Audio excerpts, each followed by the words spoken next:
Welcome to the part 2 of Introduction to MATLAB. Let us now open an editor window by clicking on New in the File menu on the top. So the first option in the drop down is below the New is written as script. So we will be clicking on this script. So when you click on this script, a new window opens up. The name of the window is Editor. This editor window will be used for writing and editing the programs. This is how we can write a program in an editor window, which is also called the script file. Now here also look on the current folder. Different type of files has been shown in the current folder. The files extension, have a look on the file extension and on the icons which is displayed against each type of file. The programming file which we are writing in the editor window, when this file is run or executed and saved, this file will be saved in the current folder with the extension .m. Right? So whatever files we are writing in the MATLAB will be having the extension .m if they are written in the editor window. So we have a file shown here in the current folder .m. This is the file which has been written in the editor window. The other type of file which we can see with the extension is .fig. This is the figure file. So when we open this file, a figure window will open up and the graphics will be displayed on the figure window. That we'll see in the next. Then we have the case30.m. One file is written here in the current folder.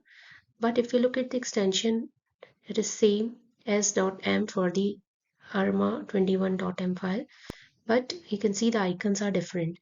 Although both are the files are the script files written in the editor window, but specifically we call the file, for example, case30.m, the icon is fx, small fx is written there in the icon that indicates that this is a function file created by the user, called the user-defined function file.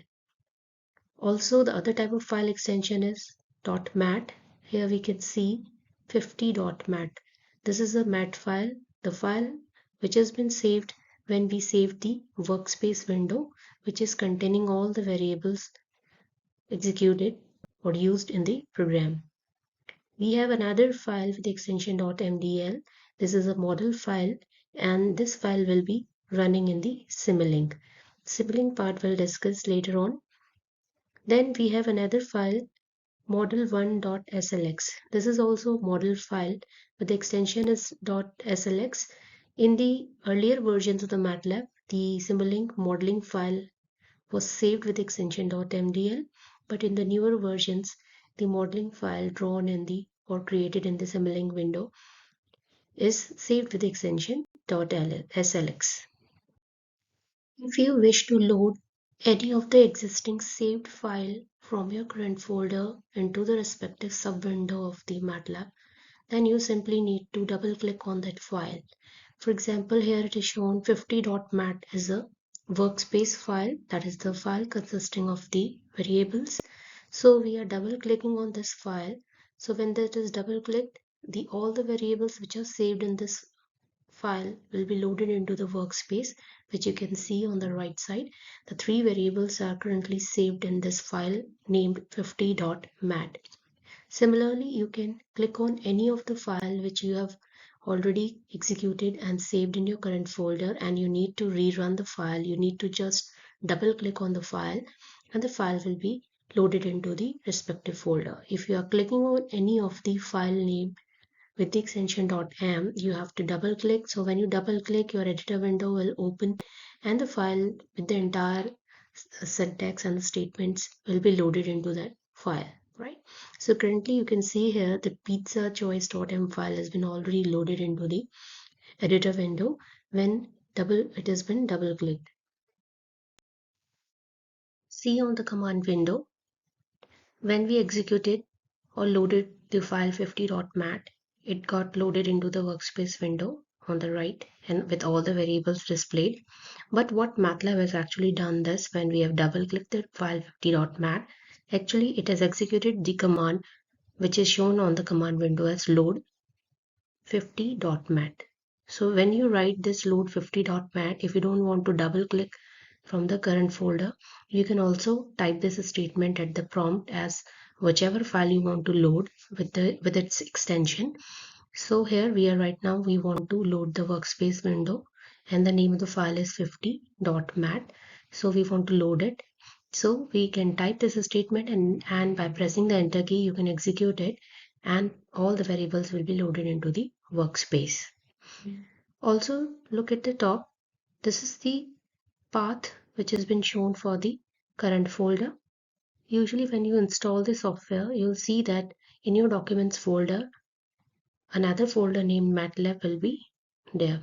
So basically whatever files you are making will be actually loaded into that folder which is called the MATLAB. So you can open that path and you can start making all your codes. When you type clear at the command window, everything which is written on the command window will be cleared. Now here what we have done is we have loaded the file 50.mat. I'm again executed a statement here, load 50.mat, and you can see on the workspace all the three variables which were earlier there in 50.mat are loaded.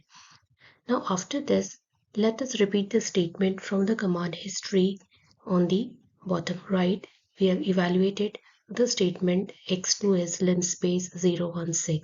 So when you execute this, this is now another variable which has been executed at the command window. So this variable will also be loaded into the workspace. Because we have not cleared the workspace, so it will also be loaded there. In order to clear the entire workspace, we can type at the prompt CLC.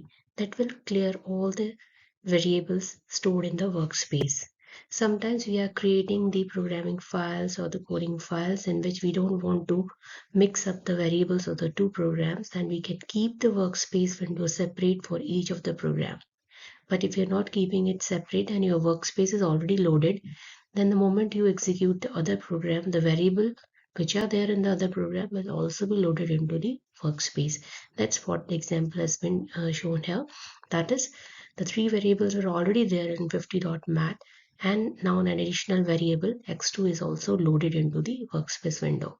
We want to save if this entire window, then again we can click on the drop down which is written on the workspace window on the right side. Just click on the drop down. That will be giving you an option of saving this entire workspace window with the extension .mat.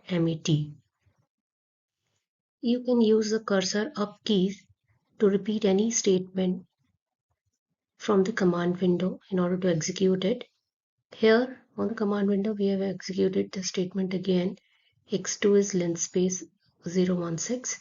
Here we can see that a percent symbol has been written before the statement, which makes it the comment statement. And now this is statement, when you enter it, execute it, it becomes a non-executable statement. So this is how we can write a comment line or the comment statement. And also you can see the color will be displayed in green. Let us now see how a figure window looks like. So if we double click the file bus1.fig with the extension .fig, which clearly indicates that this is a figure file.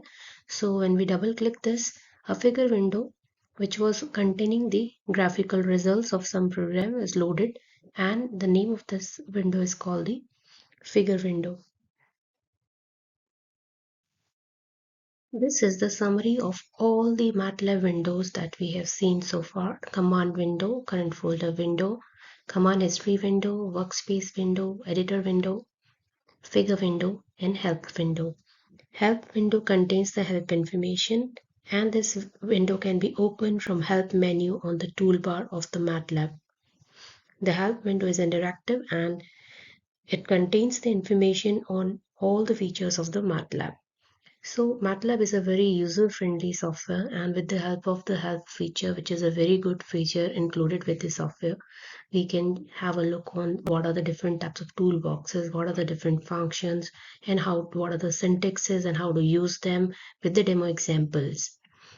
Also, we have seen that in all the windows that we have seen so far, we've also seen that in which window we need to create the code, in which window we need to write the variables or where the command statements are written.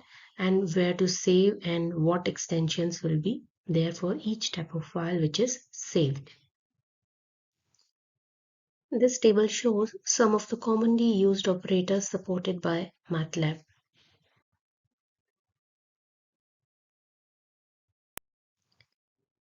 These are the miscellaneous commands which are used off and on while writing the statements in the codes.